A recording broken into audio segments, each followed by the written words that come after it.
So I thought it was a good game for us from the perspective of we got hit in the mouth and we had to react. So it's going to happen another 30 times this year. So we might as well learn, to take that body blow and see if we can react to it. And I thought we did a much better job defensively. Obviously, they shot 17 for 29 in the first half. So you're not going to win many games when you do that. And I think, we kind of wore them out a little bit. Thought we got a really good performance from. You would look at the stat sheet and you wouldn't think it, but Evan Buckley really helped us. He didn't do anything, but sometimes that's better because he kept it simple. He got the ball down in where it belonged.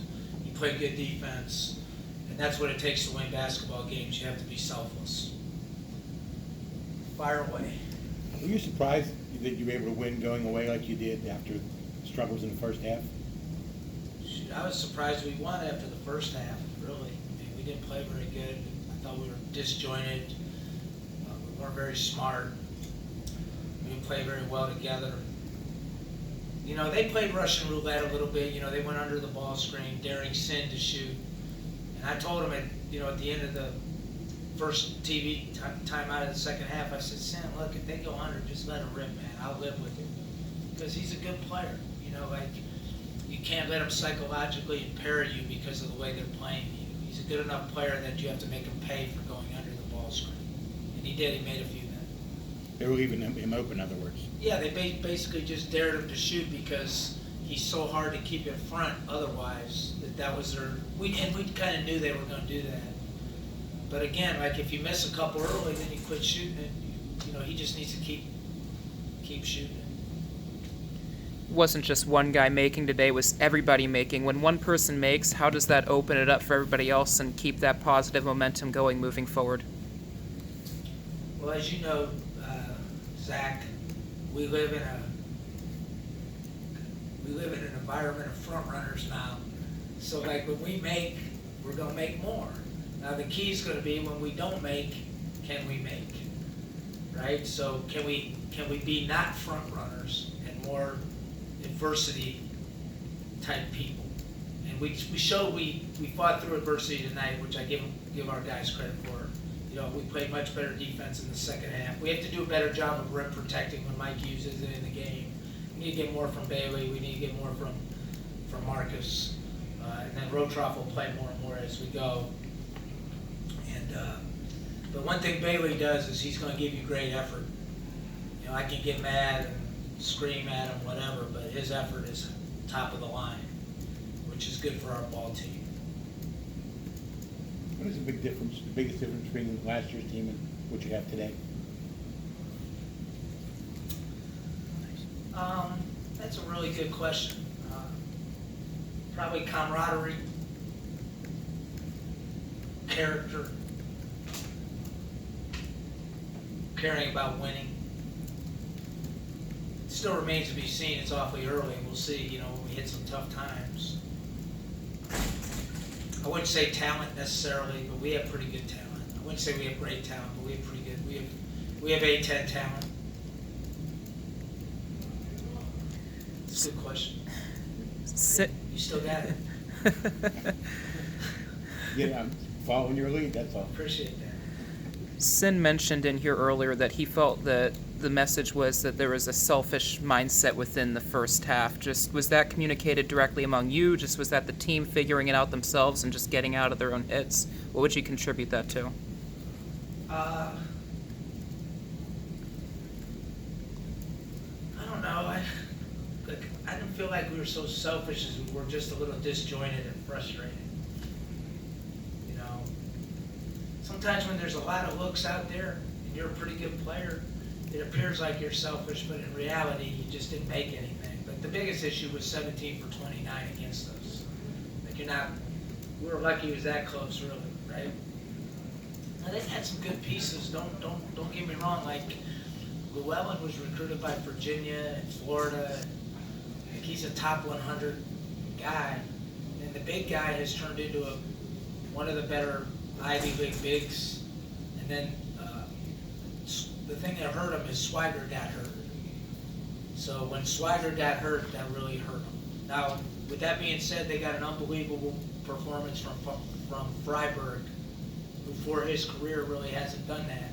But we didn't help, we hurt ourselves by the way we guarded him. So then at halftime, was the message a lot of just like defensive intensity more than it was anything offensive? Well, I went in very calm, and then I got mad and screamed and yelled for about 3 minutes, mostly because I didn't like some things I heard, and then I calmed down again. But it's pretty typical. We just needed to keep them in front and guard them better, and not give up the 3-ball. Like, you can't give them the 3-ball. You can give them some other things, but you can't give them that. Did you say you didn't like the things you heard at halftime? I didn't like some of the things, but I'm temperamental. Like what things did you hear? Jerry, it's a locker room, man. The normal stuff when things go badly, right? Coach an idiot. No, I'm just kidding. Coach is a jerk. It's all coach's fault. It's like those are all vibes. I don't know, like, I want guys that, like, when things go badly and they're not playing well, that they're upbeat. So I didn't like some of them. You mentioned that you wanted to play a little bit better on defense, but when Mike goes down and Bailey comes in and gives you that offensive spark, how encouraging is that for you on that? Is that?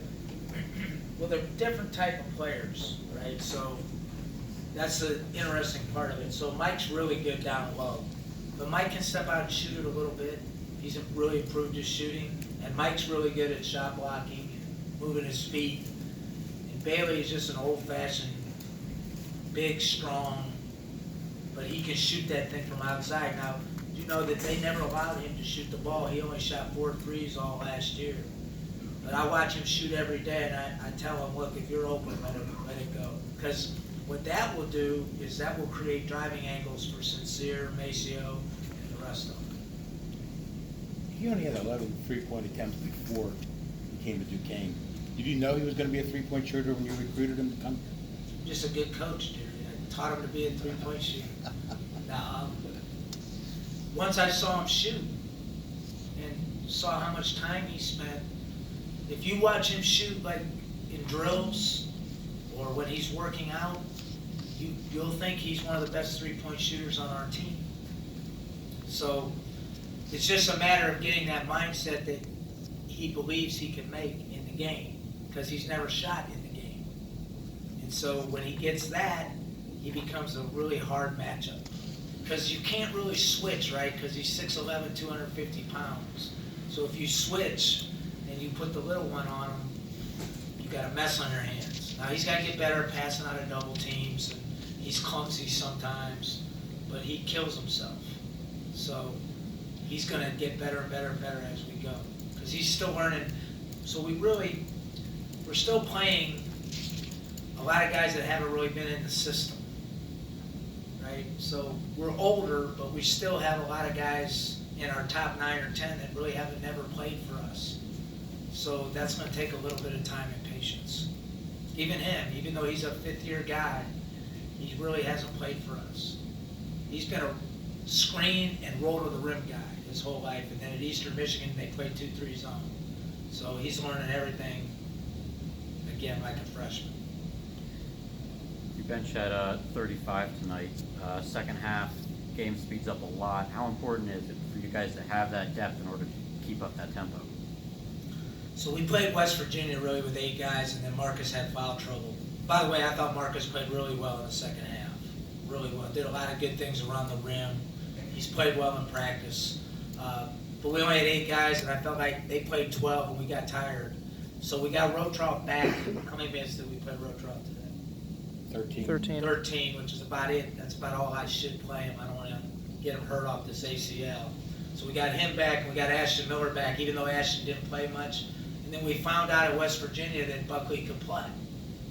So Buckley's a huge piece for us, right? It gives us another solid winning mentality guy, a guy that wanted to come to Duquesne. And, he's an important piece. So we have good depth now. And then, when we get Kelly back, we keep working with the rest of our guys, I think we'll improve. defensively, they only had 2 assists versus 10 turnovers. Was it just a matter of you guys matching up better? Was it a change? Was it just a confidence thing? What would you attribute that to? We just played a little better, Zach. Like, we still weren't great. I still didn't think we were top of the line quality, but they're hard. It's a hard first game. It's a stupid first game, actually, for an experienced coach. You go and play West Virginia, who mud wrestles and plays fast and traps you and bangs around, and then you go play Princeton, who's one of the most finesseful teams in the country. But the good thing about it is we're going to play a bunch of teams that run the stuff that they run. For instance, Richmond, Air Force, Columbia. There's 4 or 5 of them. So, like, the good thing is we're going to be prepped up for it, which will help us down the line. Excuse my ignorance, is James Ellis dealing with an injury, or was it your discretion for him to not play? So my job as the coach is to make sure that I make people better students, better people, and better basketball players. So until James does what I want off the court, right, I'm not playing him. Not that I don't love him, I like him, but I'm going to play hardball until I get what I want from him, because I really like him as a person, and I want him to become what he should become. And so I tried being nice, and sometimes, even with my own children, I got to tough love them. So I'm tough loving him right now. You saw he didn't get in today. So that's the way it goes. See. Now I'm not gonna quit on him because I really like him. But he's gonna have to stand up and do the right thing. Is that it? Good question. You don't have to tiptoe around.